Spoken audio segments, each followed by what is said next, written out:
MS விஸ்வநாதனோட தான் உங்களுக்கு கூடுதல் நெருக்கம். ஆமாம் நெருக்கம். அவர் இவரோட ரொம்ப திக்கா பழகினீங்க.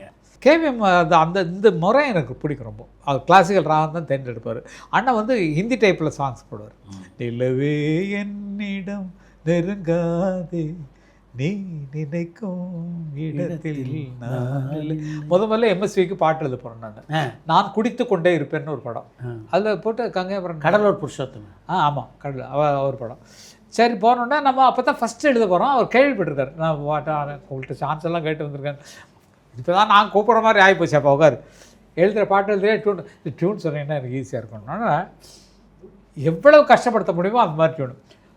தன்னனான தன்னனான தன்னனான தன்னனான தன்னனானன்னா தர தன்னனானன்னா தன தன்னனான தன்னனான தன்னனான தன்னனான தன்னனானன்னா தர தன்னனானன்னான்னு போட்டார்.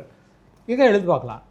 நான் உடனே எழுதுறேன். அந்தி வேளை வந்த போது அன்பு மாலை தந்த போது சொந்த மாலை நான் உன் சொந்தக்காரினா நீ வந்த வேளை நல்ல வேளை அன்பு மாலை தந்த நாளை அன்பு ராணி நான் என் இன்பதேவி நான் எழுந்தேன். பாட்டு கரெக்டாக பிடிச்சிட்டே மீட்டர் அப்படின்னாரு. அந்த மாதிரி அவர்கிட்ட பழகம். ஊர்சனம் தூங்கிடுச்சு கூட அவர் பாட்டு தான் அவர்கிட்ட இருந்தாங்க. ஊர்சனம் தூங்கிடுச்சு. அதெல்லாம் ரொம்ப அருமையான அனுபவங்கள். அதுக்கு ஆல்டர்னேட்டிவ் பல்லவியும் இடையில போட்டு விட்டார். உன்னை எண்ணி பொட்டு வச்சு அந்த சரணம் முடிச்சோன்னா இந்த பல்லவி பாட்டு அதுக்கப்புறம் ஒரிஜினல் வரலான்னு மாற்றினது அவர் தான் மாற்றினார். அதை